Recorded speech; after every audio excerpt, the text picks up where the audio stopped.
Alhamdulillah Rabbil Alameen wassalatu wassalamu ala Rasulillahi wa ba'd. Assalamu alaikum wa rahmatullahi wa barakatuh.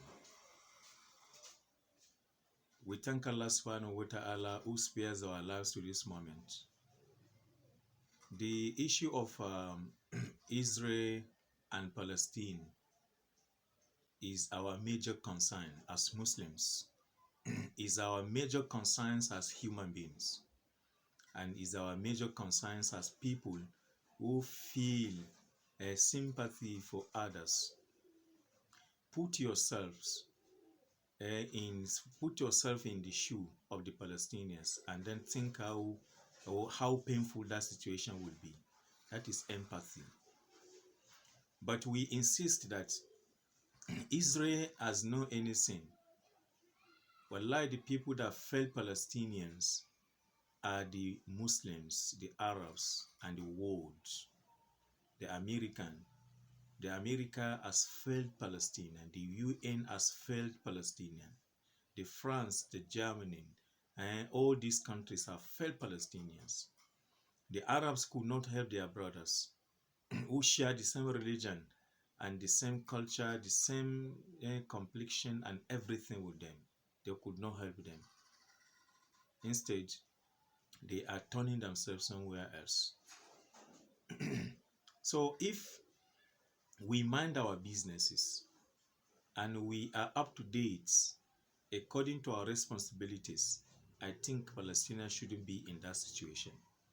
Because the people that are supporting Israel and make them to continue with these atrocities which they are doing in Gaza, and particularly, if Palestinians will also have people that will support them, then it will be stopped definitely. Because these people just need to talk and that we are supporting Palestinians and we are ready to supply them with whatever it takes and to stop this nonsense. But our people have been taken away from something.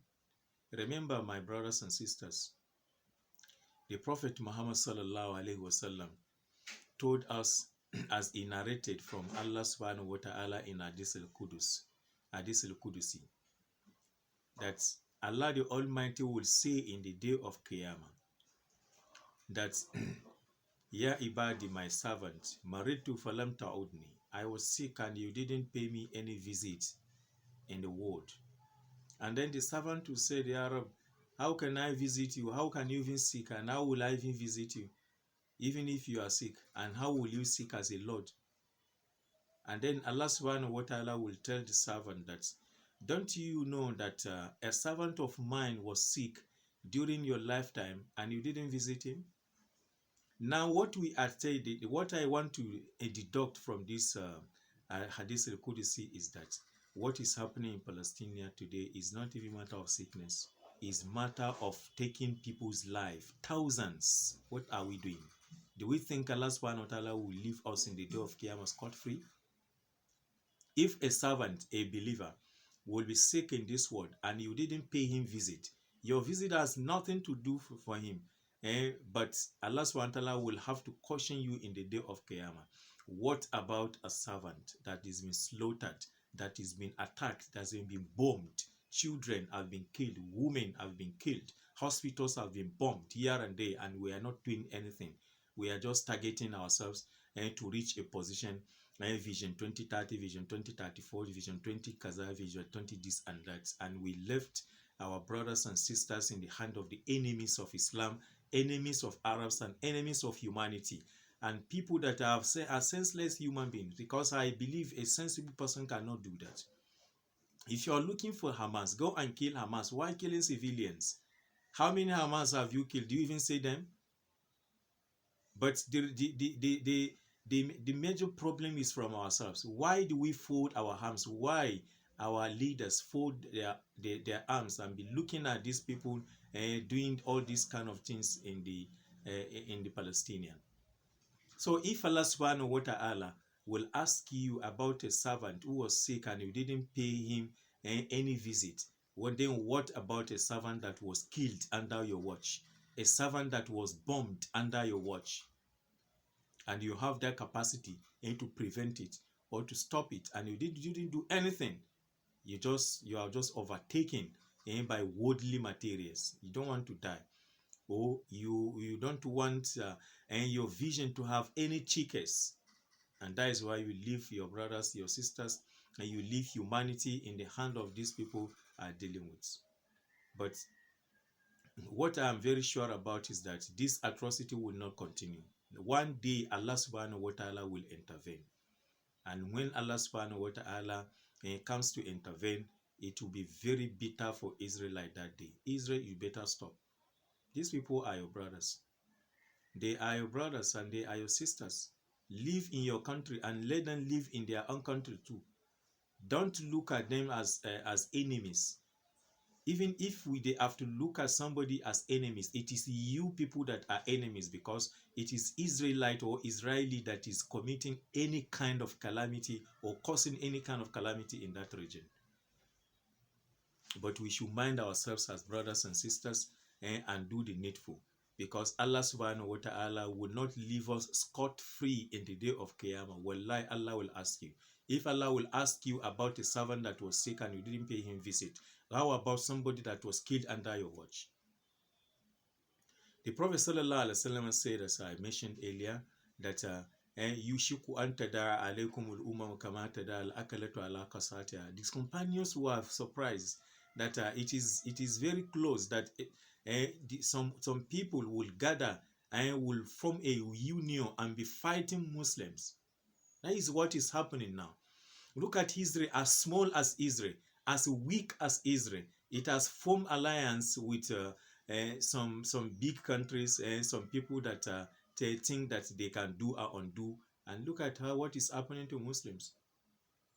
This is saying that there will be a time that, or the time is close, is close to you Muslims, where people, different nations will gather, will form a union, and will be killing you, just as people gathered when they want to eat together, maybe in dining table.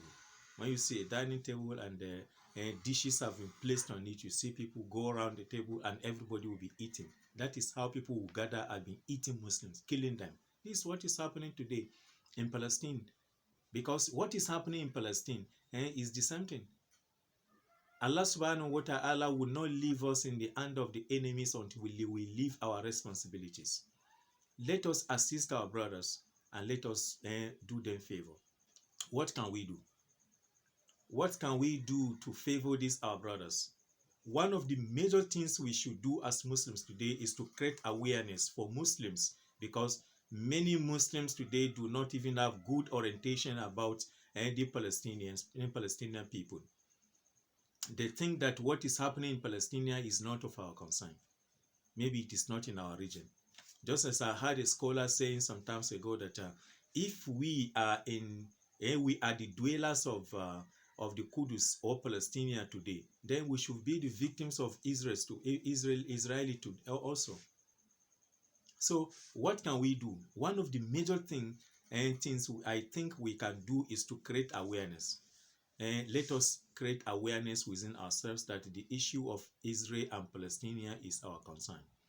The Prophet sallallahu alaihi wasallam talked about it. Sayyidina Umar took over Bait al-Muqdis, Salahuddin Ayyubi took over it. If it is not our concern, what was the concern of Umar and Salahuddin and other people? What if that place is not our major concern as Muslims? Why should Allah subhanahu wa ta'ala take Prophet sallallahu alaihi wasallam from Mecca to that place, and he led a lot of prophets in prayers before Allah subhanahu wa ta'ala could ascend him to the above seventh heaven to speak to him? If that particular place is not our concern as Muslims, then why should the Prophet Muhammad sallallahu alaihi wasallam mention it among the masajid that no one can travel to in the name of doing ibadah or worshiping except these three masajids, if it is not our concern? Abu Dharr al-Ghifari one day asked the Prophet sallallahu alaihi wasallam in the hadith of Al-Imam al-Bukhari that which is the first, or was the first house built and for worship on the earth. The Prophet sallallahu alaihi wasallam said, Al Kaaba, and then Abu Zar said, I said, followed by which he said, Al Masjid Al Aqsa. If it is not our concern, then why should the Prophet give this kind of answer? So, my brothers and my sisters, I think the first major responsibility of we that cannot do anything, we are not president of countries, and we are not having any army, we are not even military people, we are civilians. The first responsibility of ours is, let us create awareness and to every Muslim that our Palestine is our concern. Kudus, the masjid day is our concern, but not that particular masjid alone. That Beit al-Maqdis is wide, more than 14 kilometers, to the right, to the left, and so on and so forth. But people also think, that is why we have to create awareness. People also think that that Beit al-Maqdis is that particular masjid that is built there. No, it's wider than that. Beit al-Maqdis or Al-Ard al-Muqaddas, Muqaddasa, as scholars mention, is more than that masjid 1,000 times. So you can see how it comes to our concern. Thank you very much. We meet another time. Barakallahu fina wa fikum. Assalamu alaikum wa rahmatullahi wa barakatuh.